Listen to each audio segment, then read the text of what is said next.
My people. When I come here, we need to call Marky G come to the front, because guess what? This whole entire campaign was about what? Statutory declaration. Wanna come here? Wanna listen this here? And tell me what you think. Okay, so this really started with last year. I had started an investigative series on politicians and their offshore companies. And it took me a lot of reporting time. I tend to take some time with these investigations because I'm doing other things in between as well. And sometimes it just takes a hard time to get the information that I need.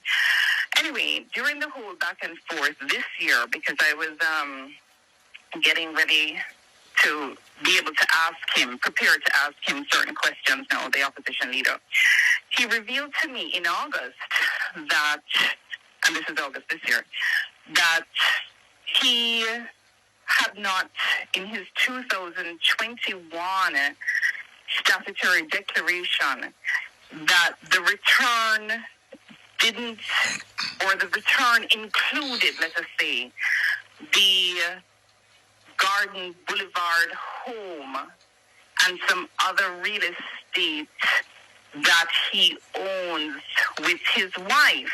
Integrity. And intimated and implied that the house I was asking about at Farringdon Drive in St. Andrew Where's the IC? wasn't part of his real estate declarations on the statutory declaration form. Oh. So I did a double take and I said, hold on a second. You know, this is very interesting. Garden Boulevard, by the way, was his first matrimonial home up in Mona with his wife. He sold that subsequently, and he sold it in 2022. Anyway, nevertheless, again, this was because of my investigation of his offshore companies, including the one, Tajibi, in the BVI. Tajibi owns that house at Farrington Drive. Nice house. Marky G, this. So I kept asking, and he said, in essence, the Integrity Commission has always been aware that I used Farringdon Drive as my address when I filed my integrity or statutory declaration. And they've always been aware that it's not been filed as part of me and my wife's real estate holdings. So I found that very strange because I'm saying, okay, in the exchanges we've had, you've told me that up until mid-2021, you and your wife were 100% the shareholders, owned 100% shares of Tajibi. And yet...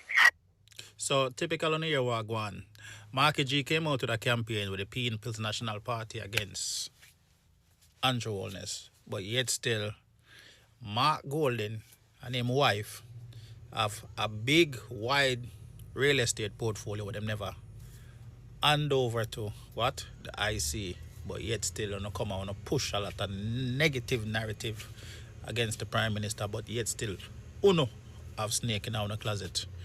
See, them always tell us, anything when they were dark must come a light. And this is what the people of Jamaica need to know. And this is what the people of Jamaica need for put in their mindset, say, your Marky G is not somebody who can trust. With the Integrity Commission, how they hid information and never properly did a proper thorough investigation on the opposition leader. Also, Michael Phillips is also on the investigation that Peter Phillips' son, on the investigation with the IC, and none of that information came out. So, all right, I'm going to tell me what I think now with this now. This is a part 2 of how the Integrity Commission hid information about Marky G. So, more want to tell me what you think about Marky G with the Integrity Commission. 2021, when you said you transferred the shares, 100% of the shares to your adult children. Strange. I asked the question, did you declare it under a different asset category? Because, there are shares, there are all kinds of categories of assets. Yes. And he just would not answer that question. He wouldn't answer directly. Or he what? He sidestepped it, he what? What did he do? What did he say? He wouldn't answer that question. Oh? He answered a lot of other questions, give him credit. Uh-huh. But he wouldn't answer the question about that part of it. And the specific question you'd asked him? I would have to go back to the specific question, right? But, and I would have to search for it. And it's going to take me a little while. But what I will tell you is, in the story, there was an interesting quote by him where he said, the house is, I'm not the beneficial owner of the house. That's what he said. I'm not the beneficial owner of the house. I was the beneficial owner of the shares. In Tajibi. Yeah. Okay. Yeah. I don't even know if that's the pronunciation of Tajibi. That's my pronunciation, by the way. It is spelled T-A-J-E-B-E. J-E-J-E-B-E. Registered in the BVI in 01. And is it a trust registered in the BVI? What is it? From my understanding and his explanation, let's use his explanation. Sure. It's a company. He used the word company. And he said it was established for estate planning purposes. That's what he said. Oh, sounds familiar. Very. Yes. But very familiar. But he did not declare those assets in Tajibi. Is that what you're saying? Well, let me just say this to you. I'm going to read this paragraph of the story. First again, as to whether the Farringdon Drive house was declared, since he did have a beneficial interest in Tajibi for most of the year since 2007, when he had a due to declare his assets, and since Tajibi owned the Farringdon Drive house at the time and still does, he answered, that is not correct. The house is an asset of the company. I was not a beneficial owner of the house.